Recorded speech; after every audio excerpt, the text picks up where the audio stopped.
ازيكم؟ تعالوا نعمل زبدة اللوتس. هنعملها بدون بسكوت لوتس وهتطلع معانا بنفس طعم وريحة زبدة اللوتس بتاعت بره. اول حاجة هنجيب كده حلة على النار وهننزل فيها بنص كوباية سكر. هنكرمل السكر زي ما انتم شايفين. هننزل بمكعب من الزبدة، معلقة بالظبط، وهنسيحه فيها. يبدأ بقى الكراميل معانا يفور زي ما انتم شايفين. ننزل عليه بنص كوباية من الحليب الدافي ونقلب على طول. خلي بالكم من الفوران اللي بيحصل ده عشان ما حدش برضو يحصل له اي كارثة. وقلبته سريع وسبته 5 دقايق على النار وبقى باللون ده.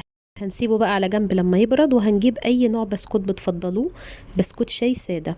طحنته في المطحنه، وبعدين هبدا ان انا اعاير منه كوبايه بالظبط النوم، وهنزل عليهم بالكراميل اللي احنا كرملناه ونص كوبايه من الحليب. كمان هناخد ربع او نص معلقه من القرفه على حسب حبكم ليها، وكمان هننزل بمعلقه من الزبده. قلت بقى اضربهم مع بعض كده في الخلاط، ولقيتها انها محتاجه سكر، فحطيت سكر على طعم وريحه زبده اللوتس بتاعت بره.